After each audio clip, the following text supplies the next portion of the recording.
Oke, ibu-ibu, selamat pagi. Assalamualaikum warahmatullahi wabarakatuh. Assalamualaikum. Waalaikumsalam warahmatullahi wabarakatuh. Jelas ya ibu-ibu suara saya? Jelas Bu. Jelas ya. Maaf ya kalau agak sedikit bindeng, memang agak suaranya seperti ini. Oke, ibu-ibu sehat? Alhamdulillah Bu, sehat. Yang pertama dengan Ibu Mira ya? Ya, dengan Iya, Ibu Mira ya kemarin? Iya Bu. Ini yang ketiga Bu. Oh, ini yang ketiga. Satu lagi nya?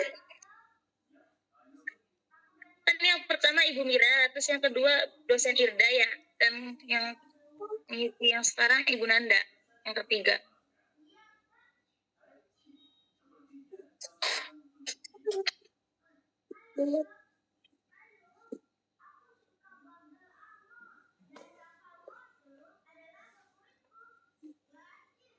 Bu Mira udah masuk?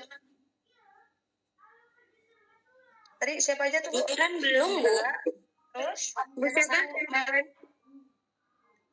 Bu Meran, Bu Irda, sama sekarang Bu Nanda. Bu Nanda. Ibu Meran nanti siang kalau nggak salah ya. Bu Mira nanti siang. Oke, baik. Bu Mira apa Iya. Bu Fatin? Bu Meran.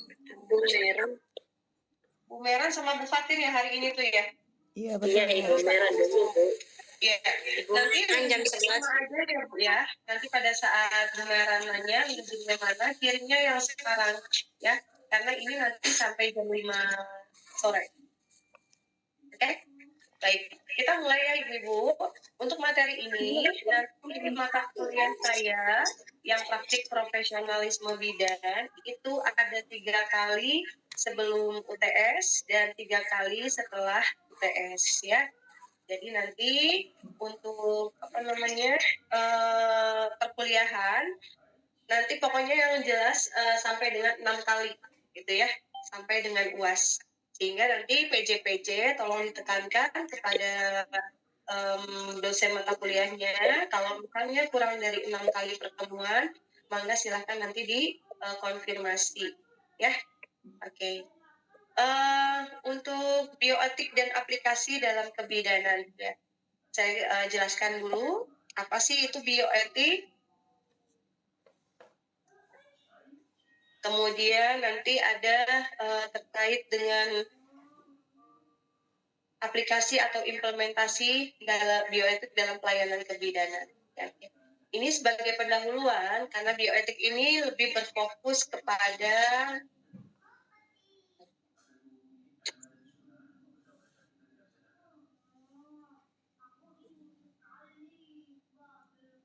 untuk bioetik lebih berfokus pada dilema yang menyangkut perawatan kesehatan, baik itu yang modern, serta aplikasi teori etik dan prinsip etik terhadap masalah-masalah pelayanan kesehatan.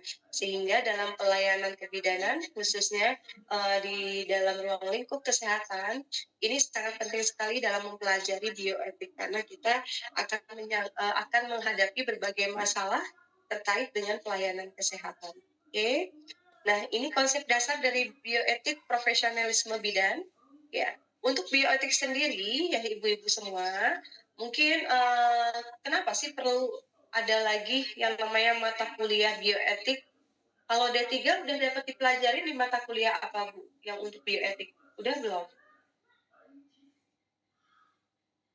Masih ingat nggak? Lupa Bu.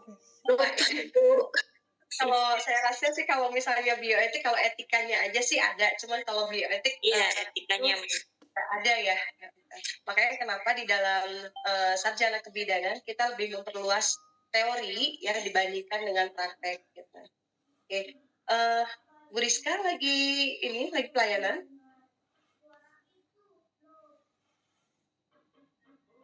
Enggak. Yang lagi pelayanan boleh nanti sambil off cam juga ya. Nggak apa-apa, asalkan nanti tolong konfirmasi. Yang Bu Irna masih di puskesmas? Bu Irna, Bu Arni, Bu Kasmia. Bu Kasmia lagi di posyandu. Atau lagi di mana? Lagi ngantar peta, Bu. Oh ya udah nggak apa-apa. Sambil dengerin ya Bu ya. Iya, Bu. Bawa headset? Sambil kelas Ibu ya, Bu ya? Iya, bawa, Bu. Udah bawa. Ya, syukur. Nggak apa-apa ya, nanti tolong konfirmasi kalau lagi pelayanan, Bu saya off cam ya, gitu. Soalnya lagi pelayanan gitu aja, nggak apa-apa ya. Baik. Iya, Bu. Punten saya lagi kelas Ibu ya, Bu ya? Iya, Ya, Bu. nggak apa-apa. Oke, sambil ini aja ya, yang lainnya sambil berjalan. Maaf ya, suka dipotong-potong. Itu bioetik ya Bu ya. Jadi bioetik di sini merupakan evaluasi etik pada moralitas treatment atau inovasi teknologi serta waktu pelaksanaan pengobatan pada manusia. Jadi ini merupakan kombinasi terkait dengan moral, kemudian bagaimana kita menginovasikan ilmu teknologi pada saat sekarang, serta bagaimana pelaksanaan pengobatan yang untuk manusia. Dan di sini arti luas untuk bioetik sendiri merupakan semua tindakan moral yang mungkin nanti akan membantu atau bahkan membahayakan kemampuan organisme terhadap perasaan, takut, dan nyeri yang meliputi semua tindakan yang berhubungan dengan pengobatan dan biologi. Sehingga makanya sebelum diberikan kepada manusia, ini perlu adanya bioetik di sini ya. Artinya untuk mengevaluasi setiap kali entah itu tindakan maupun pemberian obat, entah itu penata laksanaan sebelum dilakukan kepada manusia atau pasien. Oke. Nah, kemudian yang kedua, tadi dasar-dasar atau konsep dari bioetik yang pertama ada bioetik sendiri, kemudian yang kedua ada moral. Ya, untuk moral ini dijelaskan dengan membedakan 3 arti. Yang pertama, untuk moral itu sendiri merupakan ajaran tertentu, baik itu buruknya yang diterima umum mengenai perbuatan, sikap, kewajiban, serta akhlak, dan budi pekerti, susila, dan sebagainya. Sehingga itu dalam artian moral yang pertama. Ya. Kemudian, moral sendiri ini bisa saja diartikan sebagai kondisi mental yang memang membuat orang itu tetap berani, bersemangat, bergairah, dan disiplin, serta sebagainya. Jadi ini bisa mengungkapkan apa yang ada di dalam isi hati sesuai dengan keadaan, perasaan, sebagaimana yang terungkap dalam perbuatan. Nah, itu yang kedua. Yang ketiga, untuk moral itu sendiri merupakan ajaran kesusilaan yang dapat ditarik dari suatu cerita. Sehingga mungkin ibu-ibu semua sudah menerapkan moral, menerapkan etik, ya. Akan tetapi untuk moral di sini ya tadi, baik buruknya seseorang itu akan terlihat moralnya seperti apa, ya. Bagaimana dia mengungkapkan antara isi hati dengan tindakan yang nanti akan diungkapkan oleh setiap individu, sehingga nanti bisa akan dinilai oleh orang lain ya bagaimana moral kita. Kenapa sih Bu kita mengajarkan belajar tentang moral? Kenapa bidan-bidan di sini harus balik lagi mempelajari ini? Karena dalam pelayanan kesehatan atau asuhan yang kita berikan sebagai tugas kita seorang bidan itu nanti akan berinteraksi dengan pasien ataupun dengan teman sejawat serta sebagainya ya, sehingga kita pun akan menjadi public figure atau menjadi apa namanya yang ditiru gitu ya oleh masyarakat gitu, sehingga kita sendiri harus mempunyai tingkah laku yang baik, kemudian moral yang baik serta berakhlak mulia gitu. Dan yang ketiga tadi sudah bioetik, kemudian ada moral, dan yang ketiga hukum. Di sini dalam bioetik atau konsep dasar untuk bioetik sendiri ada beberapa yang mencangkut terkait dengan pelayanan kesehatan, yaitu salah satunya adalah hukum. Ya, nanti kalau misalnya ada beberapa bidan yang memang melakukan penyelewengan atau tindakan amoral, ya, ini kita nanti akan berusaha seperti ini dengan hukumnya. Karena hukum sendiri di sini merupakan peraturan atau ketentuan, baik itu yang tertulis maupun yang tidak tertulis, gitu. Sehingga nanti ibu-ibu jangan sampai ya kita melakukan pelanggaran yang memang nanti akan ada proses hukum ketika kita melakukan tersebut. Dan yang keempat adalah profesionalisme. Dulu kebidanan itu untuk pendidikannya cukup sampai dengan D3. Sekarang berkembang harus menjadi seorang profesi. Karena apa? Dunia pendidikan sekarang sudah mulai mengalami perkembangan di mana untuk tenaga kesehatan kemarin hanya untuk yang profesi itu hanya dokter ya, kemudian ada apoteker ya. Dan sekarang itu bidan harus sebagai tenaga kesehatan profesi, sehingga kita bagaimana seorang bidan, calon bidan ataupun ibu-ibu semua udah menjadi bidan, tapi bagaimana apakah kita bisa bersikap profesionalisme atau tidak gitu ya. Untuk profesionalisme sendiri ini merupakan suatu pekerja profesional yang dituntut untuk menguasai visi yang mendasari keterampilannya dan menyangkut wawasan filosofisnya. Dan ini harus rasional dan memiliki sifat yang positif dalam melaksanakan serta mengembangkan mutu karyanya. Gitu. Itu yang dinamakan profesionalisme bidan ya Bu ya. Sehingga di sini penting sekali ibu-ibu untuk mengembangkan ilmu. Sehingga yang awalnya memang ibu-ibu semua adalah D3, kemudian hanya lebih perbanyak skillnya pada saat D3, vokasinya, ya keterampilannya. Tapi ketika ibu nanti sudah profesi, itu harus seimbang antara keterampilan dengan teori yang didapatkan atau ilmu yang didapatkan. Ya, sehingga harus sejalan nih antara ilmu yang sudah didapatkan dengan keterampilan yang sudah didapatkan dipadu-padankan untuk memberikan pelayanan yang berkualitas untuk masyarakat. Gitu. Oke.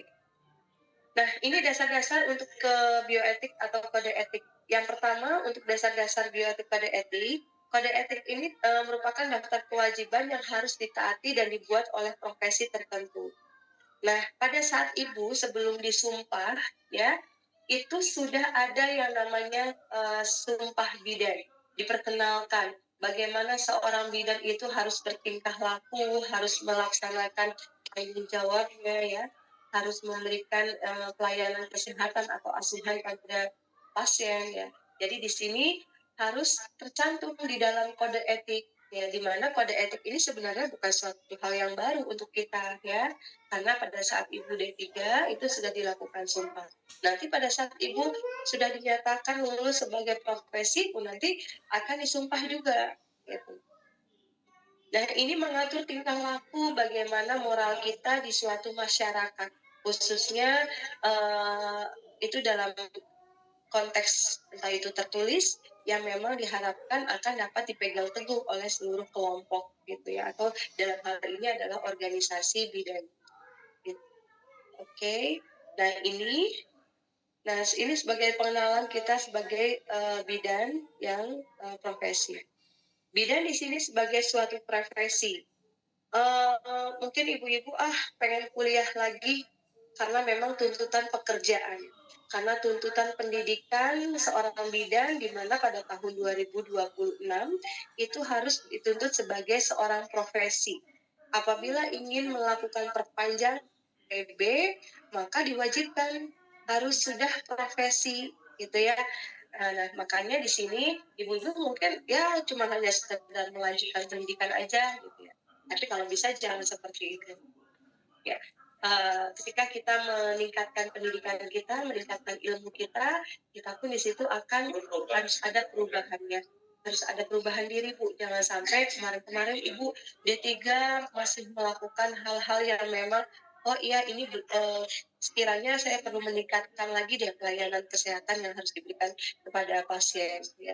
Jadi pada saat profesi harus berbeda gitu dengan yang kemarin dengan D3. Di sini bidan sebagai suatu profesi di mana peran dan posisi bidan di masyarakat sangat dihargai dan dihormati. Karena yaitu tadi kita balik lagi tugas seorang bidan yang mana kita di sini sebagai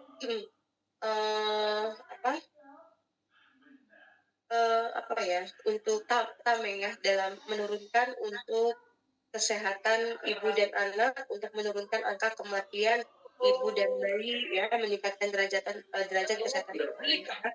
Di sini kita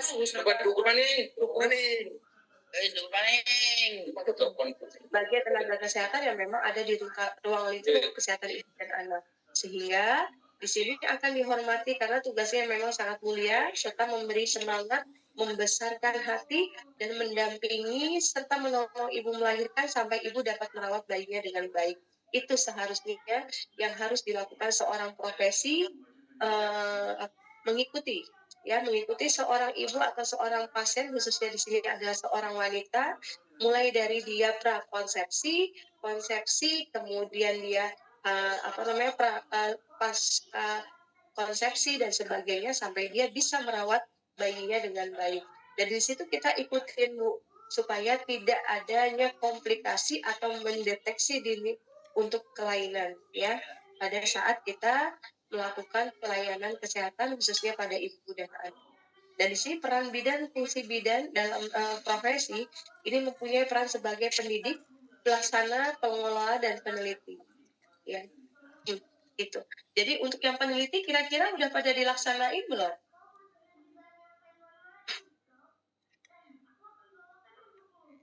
Halo.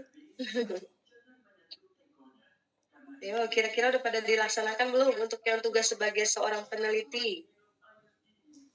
Udah Bu, pada waktu pas mau lulus D3 misalnya, ya, ada yang mulai KTI. Ya nanti pada saat mau lulus sarjana KTI juga gitu ya. Nah mungkin nanti di situ. Tapi nggak hanya sebatas untuk memenuhi pendidikan ya Bu ya. Penelitian-penelitian kecil yang Ibu temukan permasalahan di masyarakat itu tanggung jawab Ibu semuanya. Ya, misal contoh ada yang bekerja di puskesmas, ya kemudian bertanggung jawab terhadap wilayahnya sebagai bidan desa misalnya. Ditemukan beberapa masalah. Oh iya, kenapa misalnya di wilayah saya ini banyak sekali ibu hamil yang memang mengalami gangguan defisiensi zat besi atau karena itu tadi anemia misalnya. Kenapa sih harus diteliti lah di situ kecil-kecilan. Oh iya, tanyain satu persatu setiap kali ada ibu yang periksa bagaimana pola makannya, bagaimana konsumsi zat besinya ya atau Fe-nya. Bagaimana cara minum Fe-nya. Oke. Ya, itu ya Bu ya. Sehingga itulah maksudnya peran kita sebagai seorang bidan, pendidik, pelaksana, pengelola dan peneliti harapannya tercapai. Sehingga masalah-masalah kecil yang berkaitan dengan kesehatan ibu dan anak itu bisa tertangani secara dini oleh bidannya yang bertugas di wilayah tersebut. Apakah ini tugas sebagai seorang bidan desa atau bidan koordinator yang di puskesmas? Enggak, ya. Itu yang PMB juga mempunyai tanggung jawab, gitu ya. Jadi kita sama-sama ketika misalnya di desa tersebut ada beberapa bidan, ya kita harus kerjasama untuk tanggung jawab kesehatan ibu dan anak di wilayahnya tempat kita bekerja. Jangan sampai malah jadi musuhan, gitu. Karena rebutan pasien. Ada nggak di sini Bu? Banyak ya. Ayo yang kerja di puskesmas. Nggak ada tuh kalau di sini, Bu. Apa? Nggak ada. Nggak ada ya. Mudah-mudahan nggak ada ya Ibu ya. Pokoknya, Ada Bu. pokoknya ketika kita menemukan partner di suatu desa, ya dijadikanlah partner gitu, jangan jadiin musuh. Urusan rezeki mah udah Allah yang ngatur. Ya Bu ya. Kalau kita malah iri, itu malah kita dihambat rezekinya. Apa maksudnya kalau kita punya rasa iri yang menghambat rezeki kita sendiri. Nah, okay. Sampai sini ada yang mau ditanyakan dulu tuh Bu, atau ada yang mau dicurhatkan? Mau suatun? Bisa sharing mungkin? Lanjut Bu. Ada nggak sih Sumbi? Mbak Sarah, mana?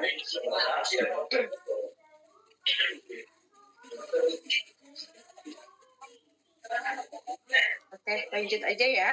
Iya Bu, lanjut aja Bu. Baik. Ya, Bu, lanjut ya, Bu.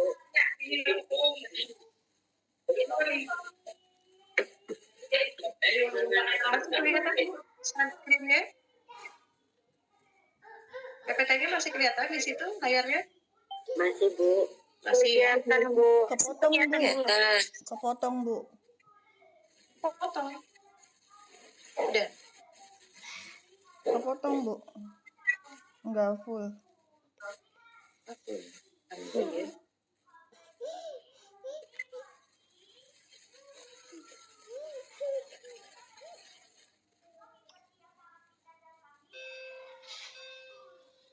Udah.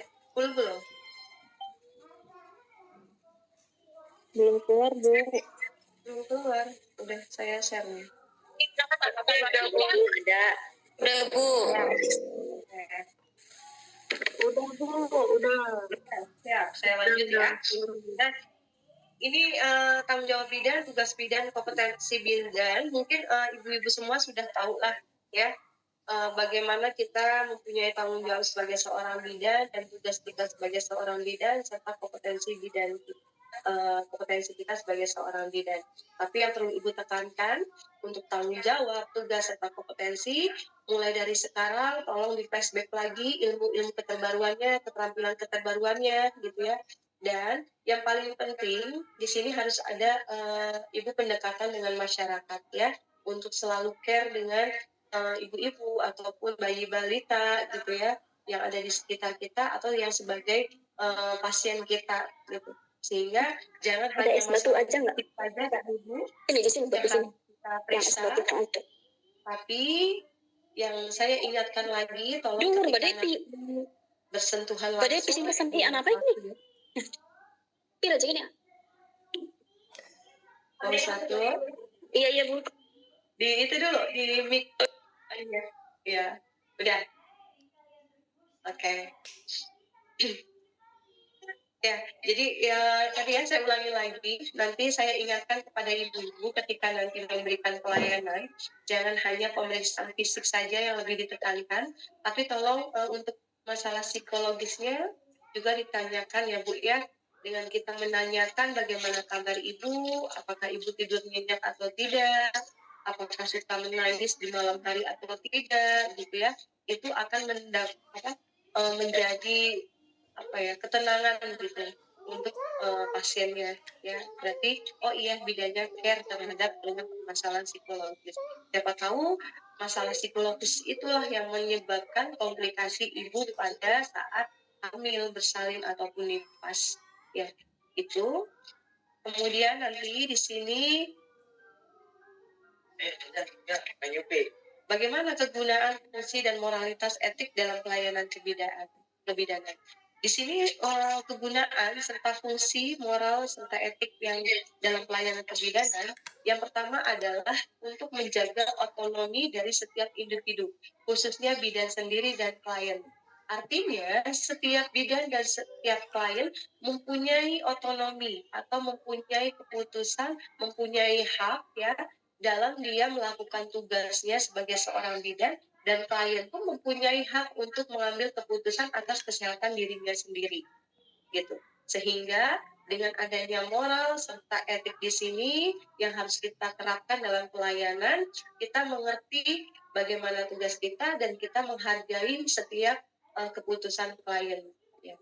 Kemudian yang kedua, menjaga kita untuk melakukan tindakan kebaikan dan mencegah tindakan yang memang merugikan serta membahayakan orang lain. Nah, jadi di sini kita punya rem ibu-ibu, kalau misalnya kita menjaga etik kita, menjaga moral kita. Ya, kalau misalnya sekiranya itu sudah dinyatakan tidak baik, tidak bagus, atau bukan wewenang kita dalam memberikan pelayanan, maka jangan kita coba-coba melanggar etik atau melanggar moral yang memang nanti akan membahayakan pasien kita gitu ya. Jadi tolong jaga itu. Kemudian yang ketiga, menjaga privasi setiap individu. Awas, tidak semua pasien ingin diumbar masalah kesehatannya, dan itu menjadi tugas kita sebagai tenaga kesehatan, tidak boleh memaparkan atau memberitahu keadaan pasien kepada orang-orang yang tidak berhak untuk dikasih tahu ya, kecuali memang misalnya contoh kepada teman sejawat kita untuk memberikan atau menginformasikan masalah klien yang tujuannya untuk masalah medis gitu, itu baru boleh ya. Terus yang keempat, di sini mengatur manusia untuk berbuat adil dan bijaksana sesuai dengan porsinya.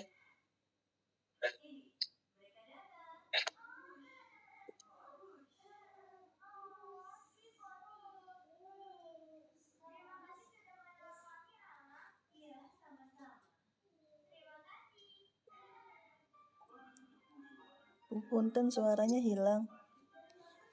Ya, bentar ya.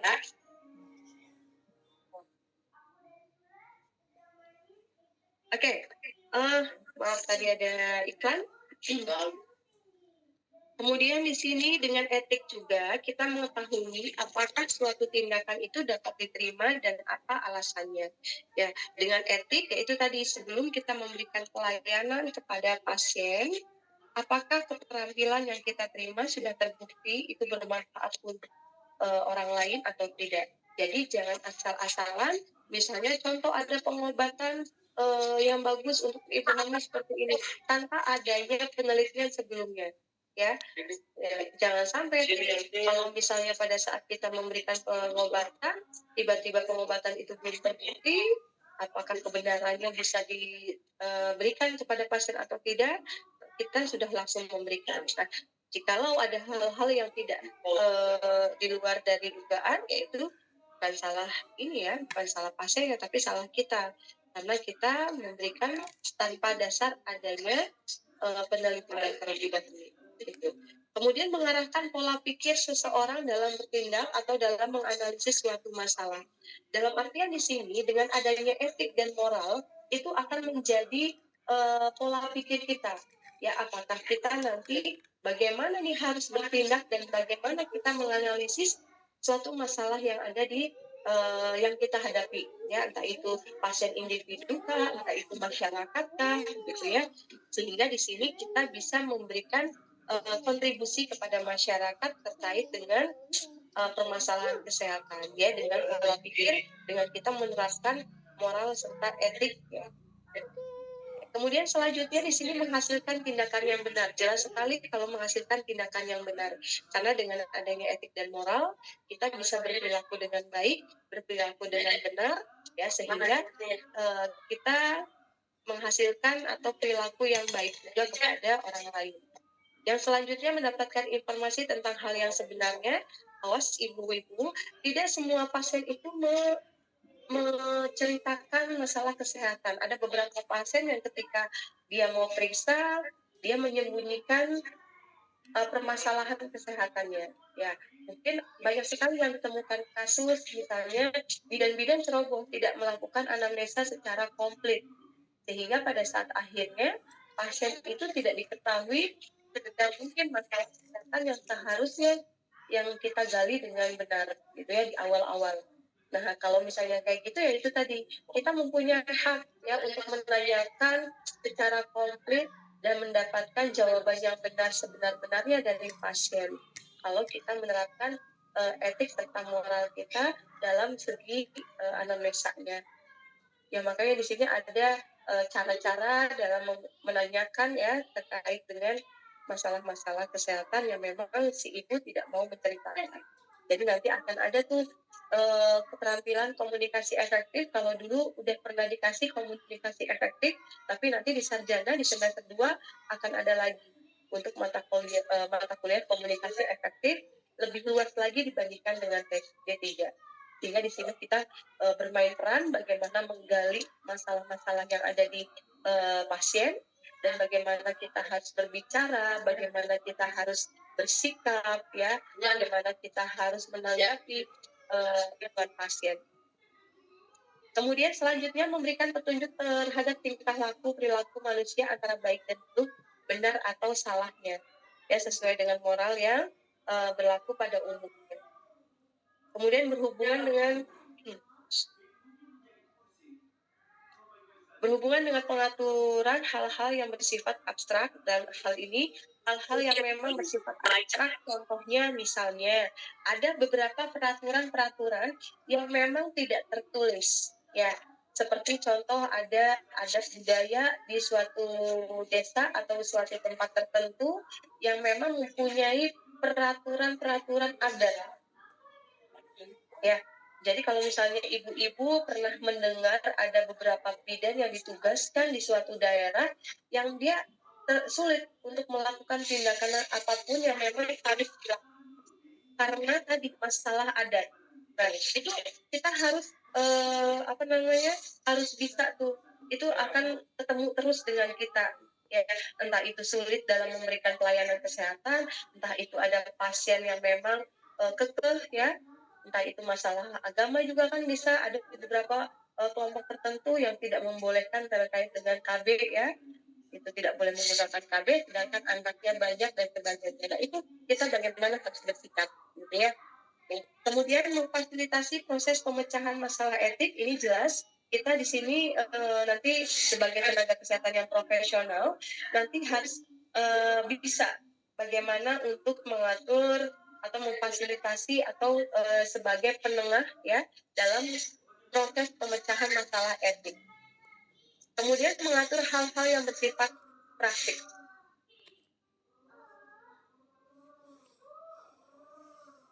Bentar ya Bu, kayaknya suaranya bising anak.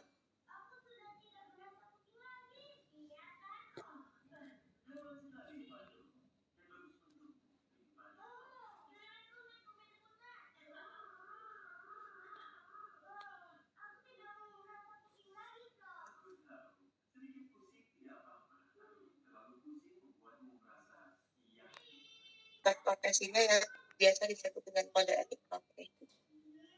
Dan di sini implementasi bioetik dalam praktik kebidanan. Nah, untuk implementasi dalam bioetik pelayanan kebidanan ini membantu memecahkan masalah dengan menggunakan dua pendekatan ya, menggunakan dua pendekatan dalam asuhan kebidanan. Yang pertama di sini pendekatan berdasarkan prinsip. Artinya pendekatan berdasarkan prinsip di sini memang sudah sering dilakukan dalam etik kedokteran ataupun kesehatan untuk menawarkan bimbingan tindakan khusus. Artinya untuk etik di dalam pelayanan kesehatan ini kita harus ada beberapa pendekatan yang memang harus dibimbing secara khusus ya untuk melakukan yaitu tadi kenapa bidan itu harus sekolah dulu gitu ya baru dia bisa dinyatakan sebagai seorang bidan. Kemudian ada dokter, kemudian perawat juga ada karena memang tadi di dalamnya itu ada salah satu pembelajaran yang memang harus diberikan bagaimana seorang tenaga kesehatan itu harus bersikap atau berinteraksi dengan orang lain. Ya, sehingga perlunya ada pendekatan khusus atau berdasarkan prinsip. Kemudian yang kedua, pendekatan berdasarkan asuhan atau pelayanan. Nah, di sini salah satu implementasinya di sini untuk pendekatan berdasarkan asuhan ataupun pelayanan, di mana kita sebagai seorang tenaga kesehatan sudah dibekali ya yang namanya pelayanan asuhan, entah itu keterampilan keterampilan dalam asuhan kehamilan, antenatal care, intranatal care atau postnatal care, serta bayi baru lahir, KB dan sebagainya. Mulai dari remaja, bayi dan sampai dan sebagainya itu kita sudah mempelajari itu semua. Tapi bagaimana kita melakukan pendekatan ini di dalam asuhan tersebut? Ya tadi harus dikombinasikan dengan beberapa perilaku ataupun etik ya dalam memberikan pelayanan tersebut. Sehingga ketika ibu-ibu semua atau seorang bidan atau seorang tenaga kesehatan dalam memberikan pelayanan itu bisa diterima oleh masyarakat. Jangan sampai nanti disalahkan atau didemo sama masyarakat. Karena entah itu cara bicaranya, ya, entah itu dalam pelayanannya bisa melakukan malpraktek, nah itu nggak boleh kan seperti itu. Itu maksudnya. Nah, ini untuk menjadi bidan, jabatan profesional di sini bidan harus mampu menunjukkan ciri-ciri bagaimana menjadi seorang bidan profesional. Di antaranya yaitu satu, memberi pelayanan kepada masyarakat yang memang bersifat khusus atau spesialis.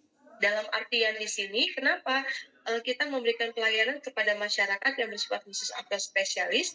Tadi, kita ranahnya adalah pelayanan kepada kesehatan ibu dan anak. Itu terkhusus. Jangan sampai menyebar luas menerima pasien-pasien yang memang bukan wewenang kita untuk kita tangani. Ya, itu. Kemudian yang kedua, melalui jenjang pendidikan di sini, ini pendidikan atau pendidik ya dalam artian adalah institusi pendidikan harus menyiapkan bidan-bidan yang profesional. Jangan sampai meluluskan lulusan-lulusan yang memang hanya asal-asalan. Kita nggak mau yang seperti itu. Jadi pendidikan pun harus menyiapkan calon-calon tenaga kesehatan yang memang harus siap ya, baik itu ilmunya, baik itu keterampilannya dalam memberikan pelayanan asuhan atau pelayanan kesehatan ke depannya ketika dia sudah kerja. Ya. Nah, ibu-ibu, saya sedikit spill ya untuk Stikes Indramayu. Kenapa makanya kok Stikes Indramayu susah? Kok Stikes Indramayu begini ya? Ini ibu-ibu sudah mending ya.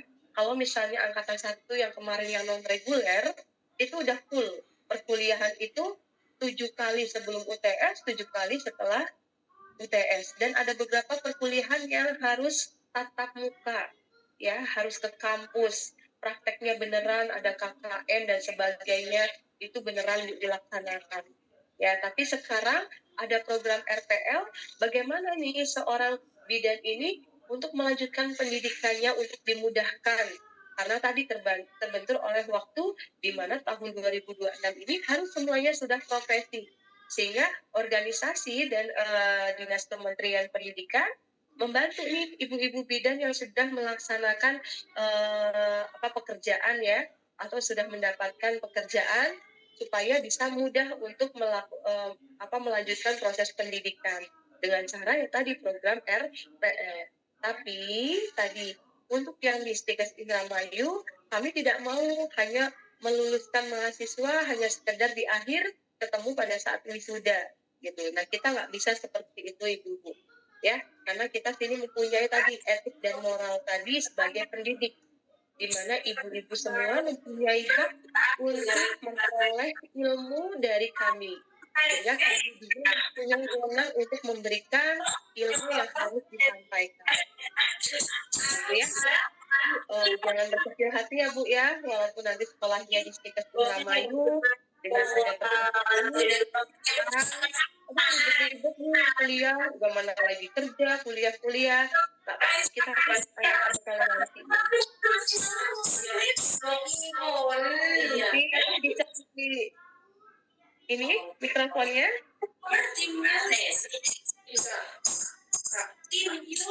Halo Butin.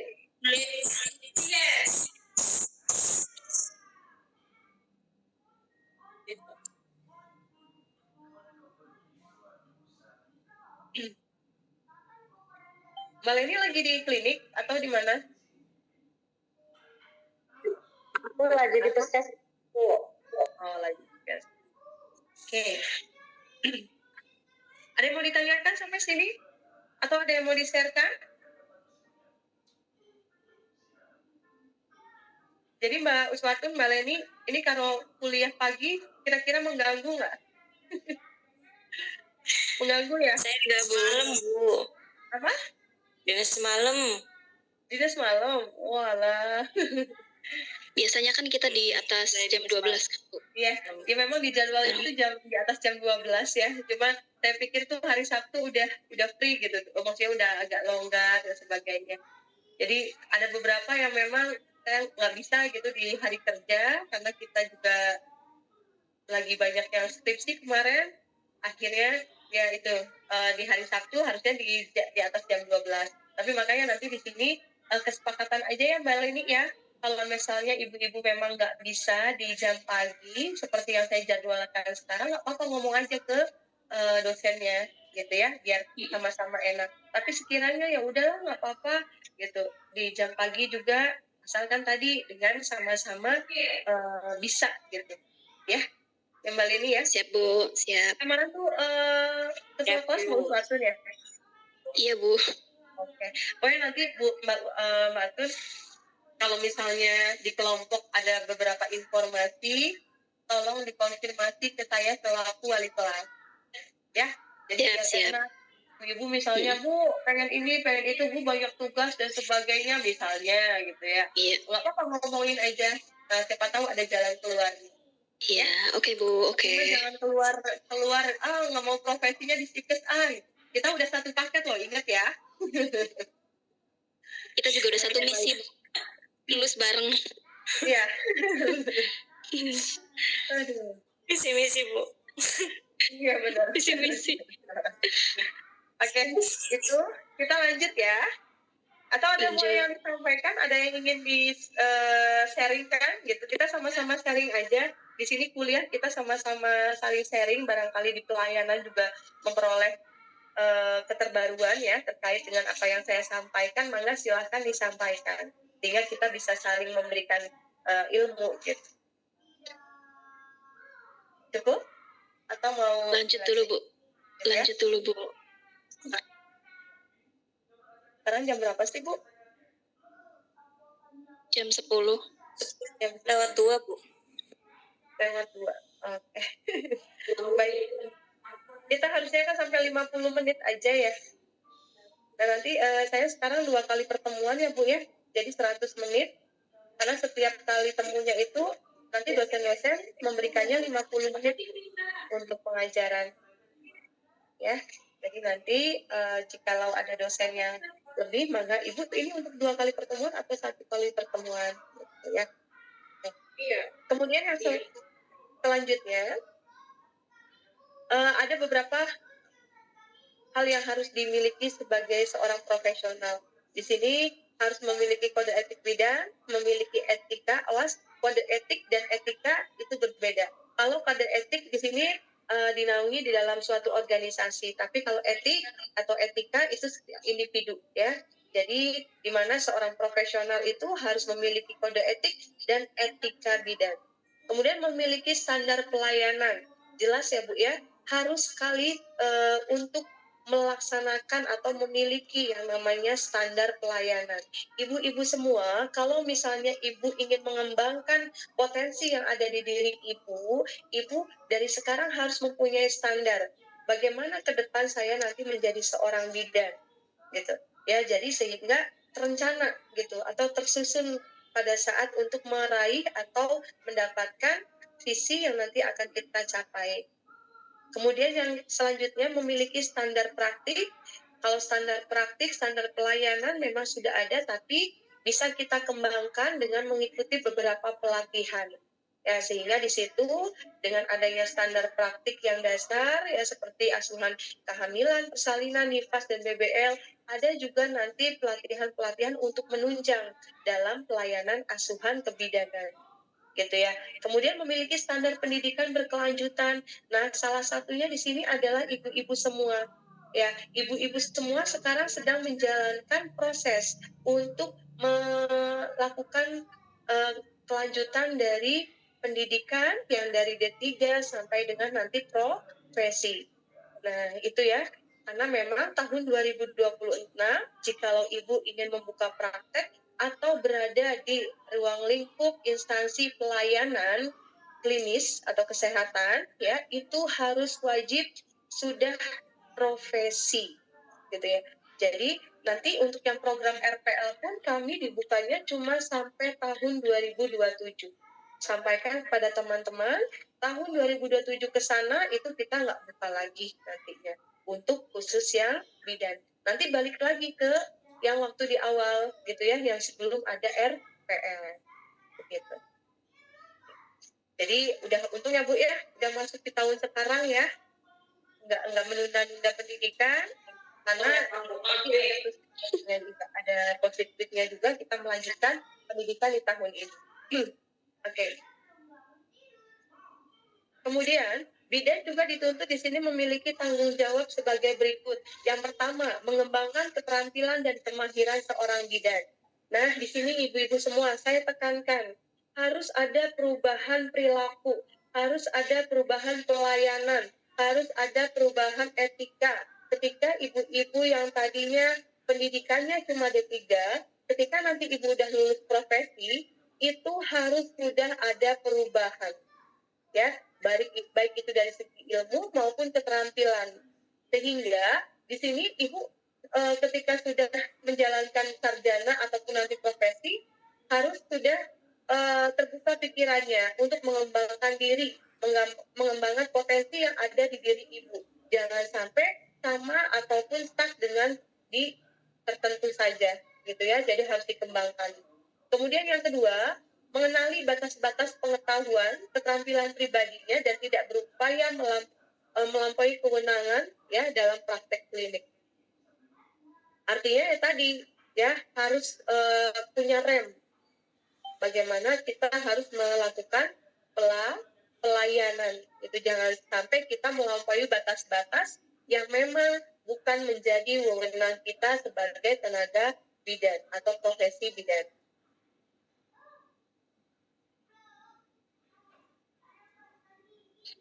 Oke, lanjut.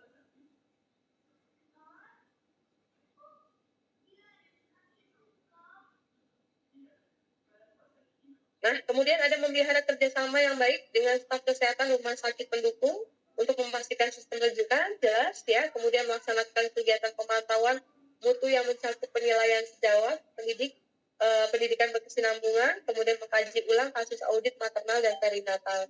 Kalau bisa jangan sampai ada ini ya Bu ya, kematian. Kemudian kita ketika sudah menjadi seorang profesi, di sini kita berkewajiban untuk mengkaji ulang kasus-kasus audit maternal dan perinatal. Kemudian bekerja sama dengan masyarakat tempat bidan praktek. Nah, disinilah partner kita itu selain teman sejawat, kita juga mempunyai partner di masyarakat. Siapakah itu? Seperti kader, ya, tokoh-tokoh masyarakat dan sebagainya. Ayo kita guide. Jangan sampai kita berdiri sendiri atau berperan sendiri, ibu-ibu. Kalau bekerja sendiri itu nanti akan capek. Tapi bagaimana kita bisa berkolaborasi atau bekerja sama dengan para tokoh masyarakat yang memang itu menjadi tanggung jawab kita semua untuk mensejahterakan kesehatan yang ada di wilayah tertentu. Gitu ya. Kemudian menjadi bagian dari upaya meningkatkan status wanita. Awas, ibu-ibu semua di sini adalah seorang wanita. Sehingga harus balik lagi ke kita, menanyakan ke diri kita kalau kita memang seorang wanita, bagaimana kita ingin diperlakukan. Ya, sehingga ketika ibu akan memberikan pelayanan pun harus sama dengan apa yang ingin kita dapatkan ketika kita ingin diberikan asuhan. Ya, jangan sampai kita pengennya mendapatkan pelayanan yang baik, kemudian memperoleh asuhan yang baik dari tenaga kesehatan yang lain, tapi kita sendiri tidak memberikan yang terbaik untuk pasien kita. Jangan sampai seperti itu ya Bu ya. Oke, itu kemudian udah selesai. Nah, ini materi yang pertama terkait dengan kode etik. Ya, sampai sini ada yang mau ditanyakan dulu kaitan dengan kode etik, moral dan sebagainya serta hal-hal yang menjadi tugas, tanggung jawab serta kewenangan seorang bidan. Kira-kira dalam pelayanan ataupun dunia kerja ibu ada nggak yang memang menjadi masalah terkait dengan masalah bidan, khususnya asuhan bidan? Ayo, yang bekerja di rumah sakit, di klinik, di puskesmas, boleh cerita mungkin spill sedikit cerita-cerita kemarin yang sudah ditemui di masyarakat.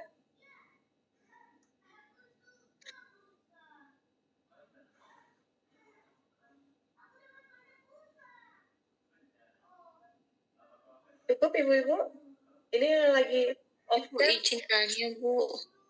Kenapa? Bu, misalkan nih ada aja nih ya dalam di masyarakat tuh tanya gitu kan, Bu, kalau misalkan ada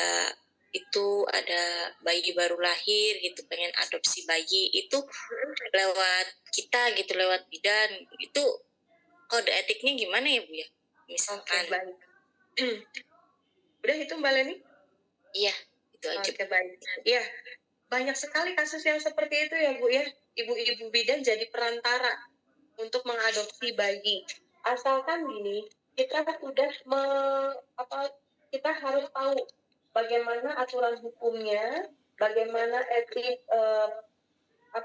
sistem adopsi ya yang sudah ditentukan oleh pemerintah, dan ada kesepakatan antara ibu dengan orang yang ingin mengadopsi, ataupun di sini dalam artian ibunya itu adalah ibu pasiennya ya. Nah, itu harus ada hal-hal yang perlu dipenuhi persyaratan-persyaratan tersebut. Ketika kita menerapkan persyaratan-persyaratan tersebut, maka kita tidak akan melanggar etik. Itu Mbak Leni. Tapi nggak apa-apa, selagi itu misalnya kita sebagai seorang bidan, kemudian ada orang yang minta ngadopsi dari bayi yang dilahirkan oleh ibu, kemudian ada permasalahan-permasalahan di pasien, di masalah pasien sehingga dia ingin memberikan ya anaknya untuk diadopsi, yaitu tadi harus ada kesepakatan. Tapi sebelumnya kita harus memberikan wejangan terlebih dahulu kepada pasiennya, gitu ya. Baik dan buruknya coba dipikirkan kembali dan sebagainya, gitu. Karena memang kita juga punya kewajiban untuk menyampaikan yang terbaik untuk anak apabila diasuh oleh ibu.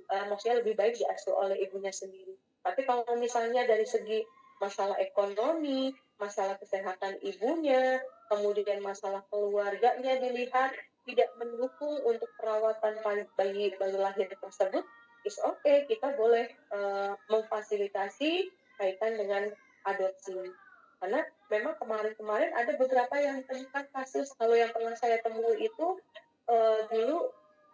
dulu ya waktu saya jadi ini mahasiswa, itu ada beberapa pasien yang memang ya gila gitu tuh, sehingga pada saat maksudnya sedikit gangguan gitu ya, sedikit ada gangguan jiwa di mana keluarganya udah mana nggak mampu, pasiennya tersebut mengalami gangguan jiwa, bapaknya entah kemana. Nah, itu kemarin itu kita sempat diskusi sama Bu bidannya, maksudnya saya hanya mempelajari gitu ya, kemudian ada beberapa cerita juga dari beberapa bidan yang memang di lapangan seperti itu. Nah, jadi ya itu tadi, selagi itu tidak melanggar etik, kita memenuhi menjalankan persyaratan-persyaratan yang harus dipenuhi untuk segi ini ya maksudnya di pemerintahnya gitu, maka boleh dilakukan. Gitu Mbak Leni. Mbak Leni pernah ngalami?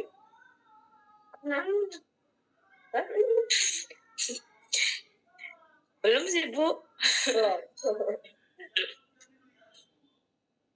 Sering Bu, kalau di puskesmas itu bahkan sampai ada yang minta surat keterangan lahirnya tuh Bu, minta yang nama ibunya tuh ya, yang adopsinya tuh Bu. Itu gimana ya Bu? Kita boleh nggak sih Bu ngeluarin Ya, itunya? kalau itu jangan ya, kalau misalnya menurut saya sih, kalau menurut secara agama, menurut secara peraturan itu untuk keterangan lahir boleh dikeluarin asalkan dengan nama orang tua yang melahirkannya, tidak boleh mengganti dengan nama ibu adopsinya gitu. Karena apa Bu? Karena nanti kedepannya kita nggak tahu secara agama, kalau misalnya kita mengganti nama ibu adopsi ya menjadi ibu kandung, nah itu nanti ini juga nggak bagus juga, dia melanggar juga. Apalagi kalau misalnya tadi mending kalau ininya jauh-jauhan, jangankan itu yang yang jauh ya, yang deket aja kan, maksudnya jangan itu yang dekat, yang jauh aja kadang kan ada beberapa yang ketemu sama saudara kandungnya tapi malah dipacarin gitu, karena mereka nggak tahu kalau misalnya dia sendiri adalah saudara kandung. Itu berarti ya, jadi kalau bisa mah boleh mengeluarkan keterangan lahir, akan tetapi ditulis dengan nama ibu kandungnya. Dan nanti kalau untuk proses adopsi, dia pengen ngadopsi, ya nanti ada surat keterangan adopsi, tapi tanpa merubah nama yang ada di keterangan lahir. Itu berarti, atau selama ini gimana sih pelaksanaannya? Iya Bu, tetap kita tetap nulis nama ibunya ya, yang ibu kandungnya. Nggak bisa. Ya. Bahkan sampai yang adopsi mau ngasih uang berapa kata itu, berapapun kata itu, tetap kita nggak ngeluarin. Ya jangan ngeluarin. Kalau misalnya dia pengen merubah ibu kandungnya, jangan sampai. Ya. Nanti moral sih Ibu, nanti kalau kedepannya kalau misalnya kita ada apa-apa nanti kita yang disalahin. Soalnya itu kan ini ya masalah darah daging juga. Nanti ketersusuan atau gimana ya saya juga ngerti kalau agamanya ke sana ke depan kan nanti kita nggak tahu gitu tuh ya. Jadi kalau bisa jangan mengeluarkan surat keterangan lahir dengan merubah nama ibu kandung. Kalaupun misalnya mau adopsi, nanti ada surat keterangan adopsi, nanti itu bisa dipergunakan untuk kepentingan yang lainnya. Tapi untuk keterangan lahir jangan merubah ibu kandung. Gitu, Mbak Teh. Ya Bu. Ada lagi yang lainnya, Ibu, terkait dengan etik dan moral? Mudah-mudahan jangan ada yang pernah mengalami masalah etik dan moral ya, entah itu digugat sama masyarakat entah itu di demo ya atau melakukan Ya Allah, jangan ya. semoga sehat selamat. Kita stop dulu untuk materi ini. Berarti nanti Ibu masuk lagi jam berapa tuh Ibu? Siapa? Oh ya, enggak, Ibu, saya sampai jam 10:30. Oh, udah. Nah, yang PJ-nya Bu Meran gimana? Mau masuk jam berapa? Jam 11 katanya sesuai jadwal Bu. Oh, jam 11. Berarti habis saya Bu Meran Bu ya? Meran, terus nanti jam baik. 1 ada Bu Dewi masuk. Oh, Bu Fatin jam berapa jadinya? Bu Fatin udah itu belum ya? Udah fix belum Bu Fatin? Sama saya 2:30, Mbak. Bu Oh Fatin ya, 2:30. sesuai jadwal juga Bu Fatin. Oh, 2:30. Ya udah. Berarti full ya. Hari ini ada 1, 2, 3, 4. Masya Allah. 4 iya Bu. Minggu depan kayaknya lebih full lagi Bu. Soalnya banyak yang Soalnya kemarin kita beneran penuh sama ibu-ibu RPL yang lagi sidang seminar proposal gitu. Ya, jadi mohon maaf ya ibu-ibu semua untuk yang kemarin harusnya jadwalnya masuk diganti hari ini. Wayahna ya, nggak apa-apa ya. Yang penting mah hadir aja nih kayak sekarang misalnya sama saya ya kan lagi ada yang off cam mungkin tapi nggak tahu lagi kemana dan sebagainya saya pahami gitu ya. Yang penting nanti saya kasih materinya ibu-ibu semua bisa dipahami untuk handout dan nanti PPT-nya juga saya nanti kasih. Nah itu nanti bisa dipelajari di rumah gitu ya. Yang penting mah masuk kerjain tugas kemudian kalau ada UTS UAS dikerjain gitu. Jangan sampai nggak ngumpulin sama sekali gitu aja ya. ya siap Bu. Kopi Ibu kalau link daftar hadirnya Bu, dalam ada nggak Bu? Link daftar hadir. link daftar hadir saya nggak ada. Nanti biar saya manual aja dilihat dari screenshot ya nanti saya screen gitu ya. Oke Bu. Oke. Baik kita lanjutin ya untuk materi selanjutnya.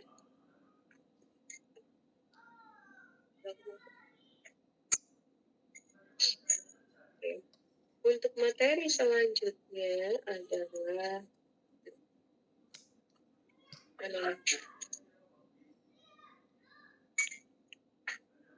kok hilang sih?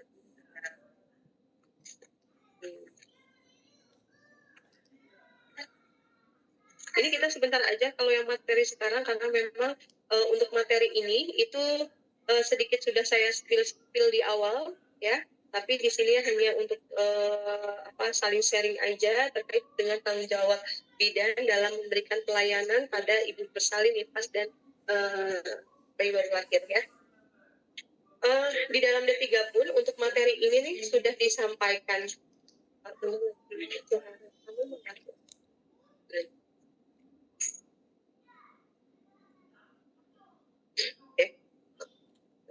Ini standar pertolongan persalinan untuk asuhan persalinan kala 1, asuhan persalinan kala 2, baik itu manajemen aktif kala 3, serta penanganan gawat janin melalui episiotomi, ini sudah ada di dalam standarnya ya ibu-ibu ya. Jadi mungkin ini udah makanan sehari-hari ibu semua yang ada di klinik ya, dalam proses pemberian asuhan tersebut. Nah, nanti mungkin pada saat stase profesi, ya pada saat nanti ibu semua profesi, ini harus full ya Bu ya, harus full di lapangan, di mana kalau misalnya ada ibu-ibu yang tidak bekerja di klinik, harus punya partner dalam mencapai target nanti di stase profesi di profesi nanti. Ya, mulai dari sekarang silakan nanti bisa kerjasama, karena untuk yang program RPL di sini, untuk yang profesinya itu kita bebankan ke tempat kerja masing-masing. Jadi tidak kita tunjuk tempat prakteknya, ya. Dan nanti ujian pun bisa secara online, bisa nanti secara offline, gitu ya. Ini tanggung jawab bidan dalam memberikan pelayanan pada bayi baru lahir.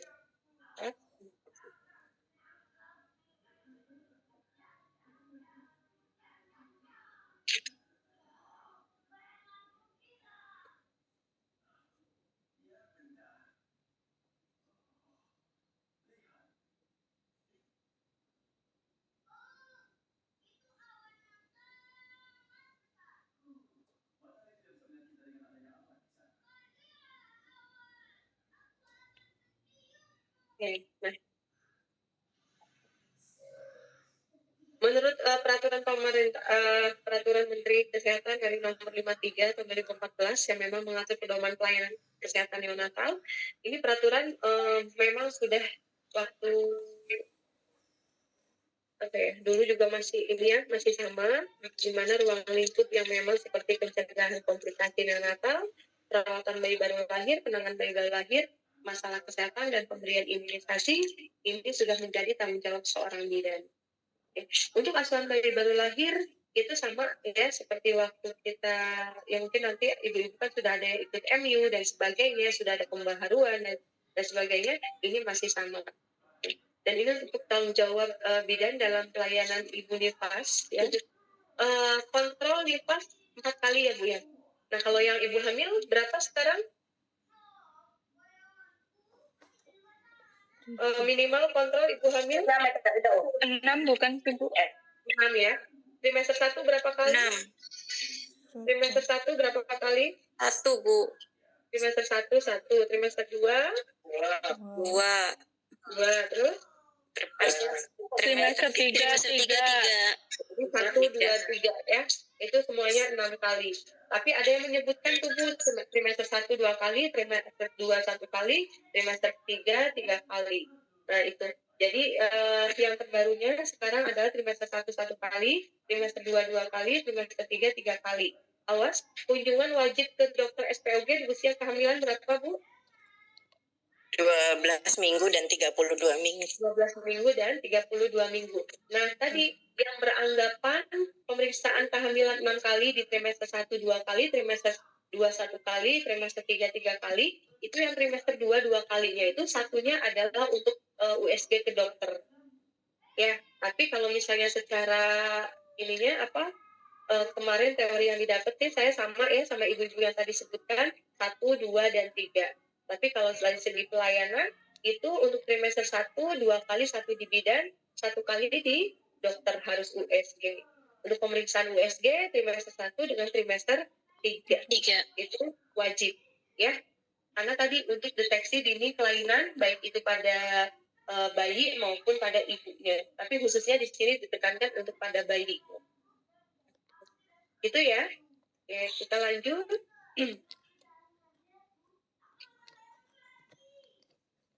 Nah, ini awas tadi seperti yang saya sampaikan ibu-ibu semua, pastikan kondisi psikologis ibunya baik. Nah, makanya kemarin itu sangat ditekankan sekali hari psikis ya untuk para wanita. Salah satunya di sini adalah kita sebagai seorang bidan dan kita pun dekat dengan seorang wanita, sehingga awas ibu-ibu jangan hanya masalah fisiknya saja yang kita perhatikan, tapi masalah psikologisnya. Jadi mulai dari sekarang setiap kali memberikan asuhan kepada pasien, sepil ya Bu ya, setiap pasien, ibu bagaimana hari ini, bahagia atau tidak, ayo gitu ya, pokoknya mah digituin sehingga pasien itu senang gitu Bu ya. Jangan sampai ya Bu kenapa, anak keluar apa gitu, ya Bu mau muntah aja. Nah, jangan cuma itunya aja, tapi gimana kabarnya ibu baik hari ini, ibu gimana tidurnya tadi malam gitu ya, coba ditanyain seperti itu. Karena ada beberapa ibu yang mencurahkan, misalnya ditanyain, ibu gimana tidurnya tadi malam, udah bisa turu aja Bu, katanya kayak gitu. Nah, tapi kita gali ketika ibu menjawab seperti itu, kenapa ibu bisa turu dan sebagainya, atau kita tanya dengan bahasa setempat ya, yang dimengerti oleh pasiennya. Kita tanya kenapa nggak bisa tidur, apakah karena memang masalah kehamilan kah, ya, apa karena masalah keluarga kah, nah itu. Jadi dengan adanya dia mencurahkan permasalahannya itu sedikit mengurangi stres ibu hamilnya atau ibu pasien kita, gitu ya. Jadi tolong dibiasakan mulai dari sekarang, ibu sudah masuk ke perkuliahan sekarang ya, yang tadinya memang tidak menanyakan tersebut, sekarang mulai menanyakan. Bu, di jadwal pasien, di jadwal puskesmas ketika ANC ramai banget pasiennya, boro-boro mau nanyain kayak gitu. Ya, jadi kadang ya itu susahnya seperti itu. Tapi ya nggak apa-apa Bu, setidaknya kita ramah, bersikap ramah, kemudian memberikan keterbukaan kepada pasien, sehingga pasien pun akan terbuka. Sehingga kalau misalnya, oh iya, ibu Kim lagi puskesmas teh misalnya ya, ditakoni mungkin coba pengen marak nih umahnya praktek nih dia, siapa tahu kan seperti itu gitu ya, sehingga menarik pasien ketika kita buka PMB di rumah datang untuk ke PMB kita gitu, jadi pasiennya tambah banyak gitu ya Bu ya, kalau bisa seperti itu. Oke, dan jangan lupa dekat dengan masyarakat. Ya, jangan sampai kita kerja di instansi ataupun kerja di puskesmas, kita lupa bahwasanya kita di rumah ini juga sebagai bagian dari masyarakat, yang mana kita juga punya tanggung jawab, Bu, ya, untuk mesejahterakan atau bocah. Kali-kali yang tadinya di rumah aja, sekarang mah keluar. Oh ya, ibu-ibu lagi ngapain? Gimana kabarnya? Gitu ya. Kemudian kita kasih edukasi sedikit-sedikit. Gitu. Jadi biar kita pun ya tadi, untuk selain kita menunjukkan bahwasanya kita adalah tenaga kesehatan, itu bisa menarik atau marketing kita ya untuk pendekatan kepada masyarakat. Gitu ya. Kemudian ini memberikan edukasi tentang perdarahan berlebihan, sekret vagina berbau, ini masalah kesehatan reproduksi, yaitu wajib kita berikan informasi kepada ibu-ibu pasien. Ya tadi, makanya ketika kita ada di masyarakat, jangan sampai kita ikutan gosipin orang, tapi kita alihkan orang-orang itu menggosip, jangan menggosipin orang, tapi kita alihkan ke materi yang nanti kita sampaikan, ya, entah itu masalah tentang payudara kah, entah itu masalah efek samping dari IUD ataupun efek samping dari KB, ya, gitu. Ya. Nah, karena ini juga merupakan tanggung jawab kita, merupakan kesehatan reproduksi, kehamilan, persalinan, ya, kemudian nifas, bayi baru lahir, KB, dan sebagainya. Makanya kenapa pada saat ini kita mempunyai peran juga di pranikah, ya. Kita dikasih tugas untuk memberikan edukasi ataupun penyuluhan kepada ibu-ibu yang mau calon-calon pengantin, ya, calon-calon pengantin yang ingin menikah, untuk memastikan kesiapan mereka untuk melanjutkan ke jenjang pernikahan. Entah itu dari segi psikisnya ataupun dari segi fisiknya, gitu ya. Apakah mereka sudah siap atau belum? Oke. Ini sedikit ya. Kemudian awas ibu-ibu, di sini kalau misalnya ada yang memang ingin melanjutkan untuk meneruskan SIPB, ya, makanya kalau datang ke IBI suka ditahan dulu sama Mama Esi. Wah, di sekolah dulu katanya gitu ya, disuruh sekolah, ya nggak Bu? Ya, itu tadi untuk legalisasi kita sebagai seorang bidan, karena anggota profesi pun bertanggung jawab ya terhadap kelanjutan pendidikan dari bidan-bidannya. Jangan sampai di tahun 2026 itu terhambat hanya karena memang belum profesi, sehingga SIPB-nya mati ya, atau tidak bisa diperpanjang gitu. Dan ini kewenangan bidan juga, sama tadi seperti yang sudah disampaikan ya. Ini dalam pelayanan kesehatan ibu berwenang dalam pelayanan episiotomi, penjahitan, dan sebagainya.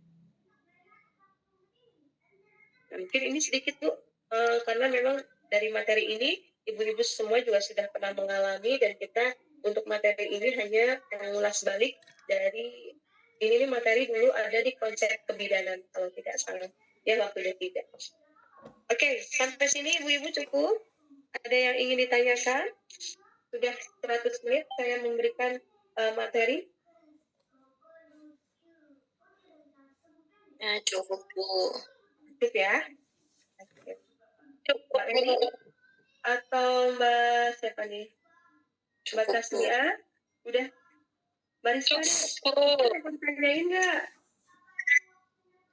Cukup Bu. Oh, oke. Barista Puskesmas mana sih? Bugis Bu. Bugis ya? Berarti sama siapa aja Bugis tuh? Sama Mbak Erika, Mbak Ana, Mbak Diana, sama Irna, Tien. Oh ya, berarti Mbak Marista, Mbak Erika, Mbak Diana, Mbak Tin, sama Mbak Irna. 5 Iya. orang. Iya Dok. Iya nih Bu. Luar biasa. Terima kasih banyak loh udah percaya buat lanjutin pendidikannya ke Stikes Indramayu ya. Mudah-mudahan ya tadi jangan sampai nanti kapok sekolah di sini. Makanya apapun nanti keluhannya tolong disampaikan ke saya ya Bu Rizka ya. Apalagi ini banyak sekali. Jadi nanti enak tuh kuliahnya. Ya, Bu. Ya. nanti kalau skripsi bareng-bareng konsulnya. Ya. Oke. Baik ibu-ibu semua cukup. Bu, kalau ada tugas mohon dibantu bareng-bareng ya Bu. Apa boleh? Yang penting mah ngumpulin aja mau tugasnya dibuatin siapa. Gitu. Nanti kalau nggak salah di mata kuliah komunikasi efektif sama Bu Ferial tuh ada tugas bikin video, tapi video interaksi dengan pasien. Kalau yang angkatan kemarin, tapi nggak tahu kalau angkatan sekarang. Ya. Ya Mbak Atun ya, pokoknya saya nitip pesan ketika teman-teman ada kendala ataupun ada yang ingin disampaikan, tolong nanti langsung ke saya ya Bu ya. Mbak Atun Iya, ya. siap Bu. Oke. Nanti teman-teman semua juga harus cerita sama Mbak Atun selaku ketua kelas, ya. Apapun itu. Udah yang senyum-senyum. Ya, Leni. Oke, ibu semua terima kasih banyak untuk pertemuan hari ini. Semoga bermanfaat. Kita ketemu lagi minggu depan. Saya akhiri. Wassalamualaikum warahmatullahi wabarakatuh. Waalaikumsalam warahmatullahi Jangan wabarakatuh. lupa ya, nanti Bu Merah pakai link yang sama ya Bu ya. Nanti share ke Bu Merahnya ya, PJ-nya untuk linknya. Ya, terima kasih Oke, Bu. Bu. Oh, Mbak Irna. Screenshot dulu nggak Bu? Semuanya. Screenshot dulu nggak ya Bu? Iya dong, screenshot dulu, on cam dulu semuanya. Mbak Ira. Mbak Ira atau Mbak siapa? Iya, Ira. Oke, Vidya, Mbak Vidya. On cam lagi pampi.